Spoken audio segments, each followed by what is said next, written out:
Assalamualaikum warahmatullahi wabarakatuh. Keluar dari sini orang pelit.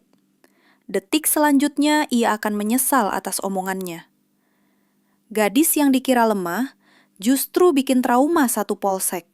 Siapakah sebenarnya dia? Pagi itu, matahari belum sepenuhnya jinak ketika gadis melangkah masuk ke halaman kantor polisi dengan langkah tegap namun terukur. Udara pagi yang biasanya segar terasa berbeda, lebih berat, seolah menyimpan bisik-bisik yang tak kasat mata. Seragam sipil yang ia kenakan memang sederhana, namun caranya berjalan, bagaimana bahunya lurus dan kepalanya tegak, jelas menunjukkan disiplin yang tak lahir dari kebiasaan biasa. Pandangannya menyapu halaman, menangkap detail kecil. Pagar besi berkarat, bendera yang berkibar malas, dan petugas yang berlalu lalang dengan ekspresi datar. Tujuannya datang sederhana. Mengurus motor ayahnya yang ditilang karena kesalahpahaman administratif, urusan yang semestinya selesai dengan tanda tangan dan cap stempel. Namun, sejak langkah pertamanya melewati gerbang, naluri prajuritnya bergetar. Tatapan dingin yang menyelidik dari beberapa sudut, suara tawa kecil yang terputus saat ia melintas, dan keheningan yang tak wajar membuatnya sadar bahwa hari ini bukan sekadar urusan berkas. Ada sesuatu yang menunggu di balik pintu pelayanan itu, sesuatu yang menuntut kewaspadaan lebih dari sekadar kesabaran. Di balik meja pelayanan yang kusam, seorang polisi botak bernama Fuad menatapnya dengan senyum miring yang tak pernah menyentuh mata. Wajahnya keras, rahangnya mengeras seperti batu, dan sorot matanya memantulkan keangkuhan yang terbiasa menang di ruang sempit, bernama kekuasaan kecil.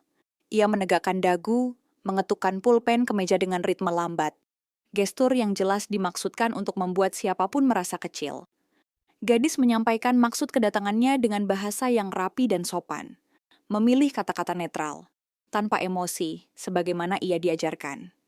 Ia menyerahkan berkas-berkas yang dibutuhkan, memastikan setiap lembar tersusun rapi. Harapannya sederhana, prosedur berjalan sebagaimana mestinya. Namun di balik meja itu, Fuad tak melihat berkas. Ia melihat peluang untuk menunjukkan dominasi.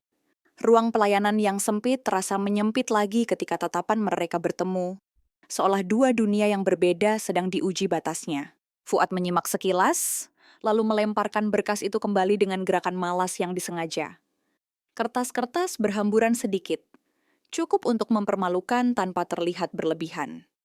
Nada suaranya meninggi, kata-katanya menyudutkan, disusun rapi untuk meremehkan, bukan menjelaskan. Setiap pertanyaan gadis tentang alasan penahanan motor dijawab dengan nada sinis, seolah logika adalah kemewahan yang tak pantas ia minta. Ruangan pelayanan mendadak hening. Suara kipas angin terdengar terlalu keras. Langkah kaki di lorong terasa jauh. Beberapa petugas lain berpura-pura sibuk. Mata mereka menghindar, memilih aman daripada adil. Gadis merasakan denyut panas merambat di dadanya. Bukan kemarahan liar, melainkan sinyal bahaya yang dikenalnya sejak latihan pertama. Ia menarik napas perlahan, menahan diri, memilih tetap berdiri di jalur profesional. Baginya, kontrol diri adalah senjata pertama, dan ia belum berniat menghunus yang lain. Dengan suara terkendali, gadis memperkenalkan diri sebagai prajurit TNI, menyebutkan itu bukan sebagai ancaman, melainkan sebagai penanda tanggung jawab. Ia berharap status itu membuka jalan komunikasi yang lebih rasional, mengingatkan bahwa disiplin dan hukum adalah fondasi yang sama-sama mereka jaga. Kalimatnya singkat, padat, dan jelas. Gaya bicara yang lahir dari kebiasaan melapor. Namun reaksi Fuad justru berbanding terbalik. Tawa pendek dan merendahkan pecah dari bibirnya, menggema seperti tamparan di ruangan sempit itu. Senyum miringnya melebar, seolah menemukan hiburan baru. Ia mengibaskan tangan, meremehkan pengakuan gadis, dan melontarkan kata-kata yang menusuk harga diri. Bagi Fuad, seragam atau klaim tentangnya tak lebih dari cerita kosong. Bagi gadis, tawa itu adalah ujian terakhir bagi kesabarannya. Fuad berdiri, kursinya bergeser kasar ke belakang, lalu mendekat terlalu dekat hingga jarak personal lenyap. Tanpa peringatan, ia mendorong tubuh gadis dengan bahu. Gerakan singkat namun syarat makna, penegasan kekuasaan dan pelanggaran batas. Dorongan itu tidak menjatuhkannya, kakinya menahan dengan refleks yang terlatih. Namun, benturan kecil itu cukup untuk memutus sisa kesabaran yang ia simpan rapat sejak masuk gerbang. Dalam sepersekian detik, tatapan gadis berubah. Ketenangan beralih menjadi fokus tajam, seolah semua suara di sekitarnya meredam. Ia menyadari satu hal dengan kejernihan dingin. Kehormatan telah diinjak, batas telah dilanggar. Di titik itu, keputusan tak lagi memerlukan kata-kata. Tubuhnya bersiap, pikiran menyatu, dan ruangan pelayanan seakan menahan napas, menunggu konsekuensi dari satu dorongan yang salah sasaran. Tanpa teriakan, tanpa ancaman, gadis bergerak seolah ruang dan waktu menyatu dalam satu garis lurus. Tinju kanannya melesat cepat, bukan amarah buta, melainkan hasil disiplin panjang. Presisi yang dilatih berulang kali hingga menjadi naluri. Hantaman itu mendarat tepat di wajah Fuad. Tenaga terukur namun cukup untuk meruntuhkan keangkuhan yang sejak tadi dipamerkan. Suara benturan singkat memecah udara, membuat beberapa orang tersentak. Fuad terhuyung ke belakang. Keseimbangannya runtuh, darah tipis merekah di sudut bibirnya sebagai penanda kesalahan fatal yang baru saja ia buat. Senyum miringnya lenyap, digantikan keterkejutan yang tak sempat disembunyikan. Kursi-kursi bergeser panik, napas tertahan terdengar di mana-mana.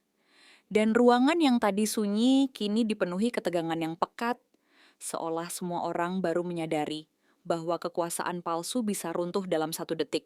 Fuad berusaha bangkitkan wibawa dengan gerakan tergesa. Tangannya meraba meja seakan mencari pegangan, namun langkahnya goyah dan tatapannya tak lagi setajam sebelumnya. Ia mencoba berdiri tegak, mengumpulkan sisa keberanian, tetapi tubuhnya mengkhianati niat itu. Gadis berdiri mantap beberapa langkah di depannya, napasnya stabil, wajahnya dingin tanpa ekspresi kemenangan. Ia tidak mengejar, tidak menambah serangan. Sikapnya justru menjadi peringatan paling keras bahwa batas telah ditegakkan.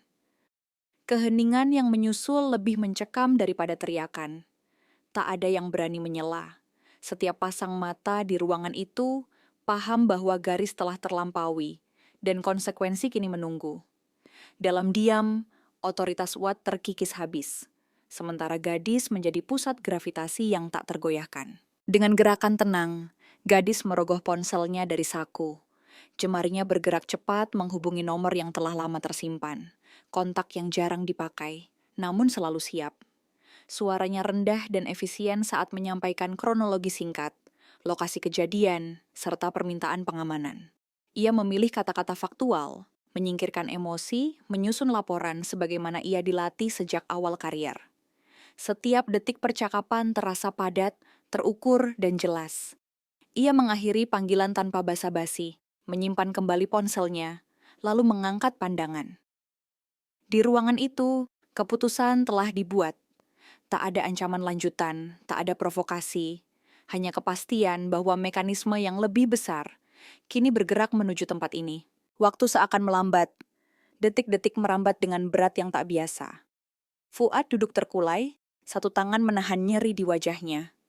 Yang lain mengepal menahan amarah yang kini bercampur takut. Bisik-bisik mulai terdengar di antara petugas lain.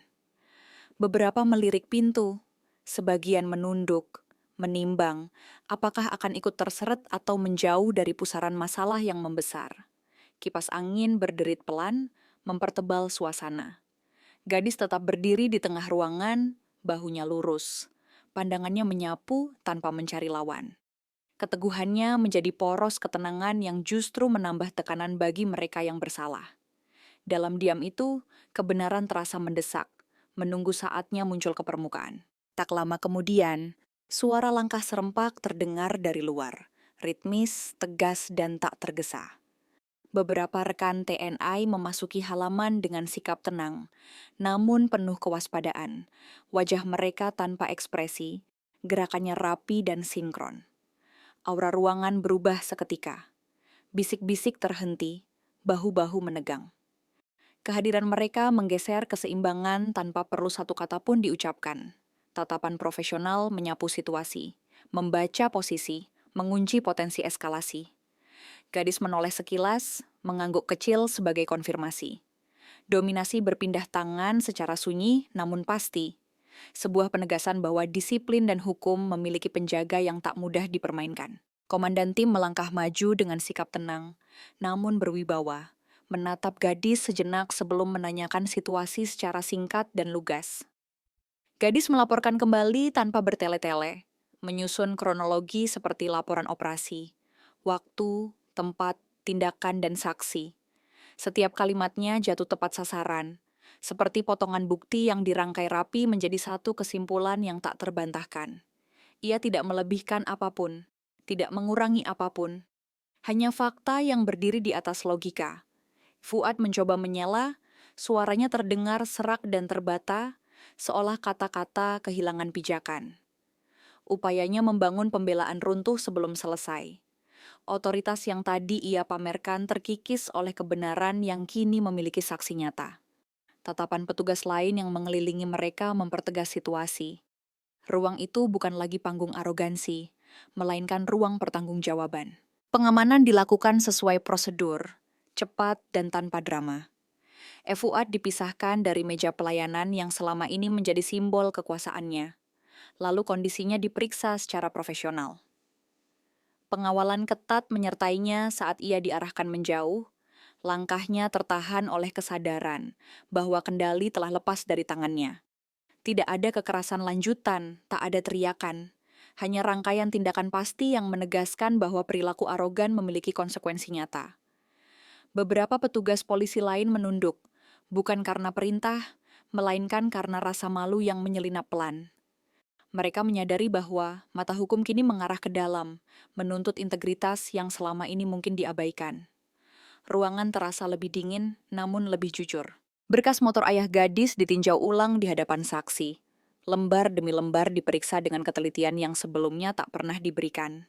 Dalam proses itu, kesalahan administratif terungkap dengan jelas. Bukan pelanggaran berat, melainkan kekeliruan prosedur yang seharusnya selesai sejak awal. Keputusan korektif segera diambil, dicatat, dan disahkan. Kejelasan yang sejak awal diminta akhirnya muncul, terlambat, namun tak terelakkan. Gadis menghela napas pelan, ketegangan di bahunya perlahan luruh.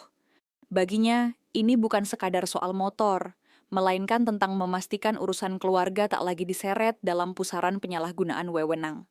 Ia memastikan semuanya beres, rapi, dan tertutup secara sah. Sebelum meninggalkan ruangan, gadis menatap sekeliling dengan pandangan yang tenang. Tatapannya bukan ancaman, bukan pula kemenangan, melainkan pengingat sunyi tentang batas, kehormatan, dan tanggung jawab yang melekat pada seragam apapun.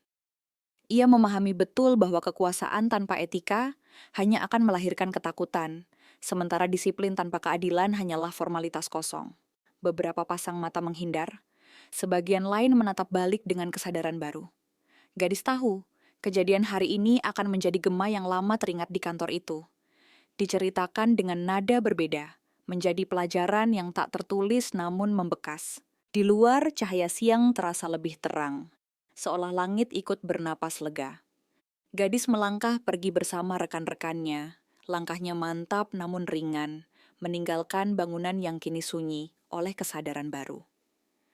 Ketegangan mereda, berganti keheningan yang reflektif. Ia tidak menoleh lagi. Yang perlu disampaikan telah tersampaikan. Pesan itu sederhana, namun tegas. Keberanian sejati bukan sekadar kekuatan fisik, melainkan keberpihakan pada kebenaran.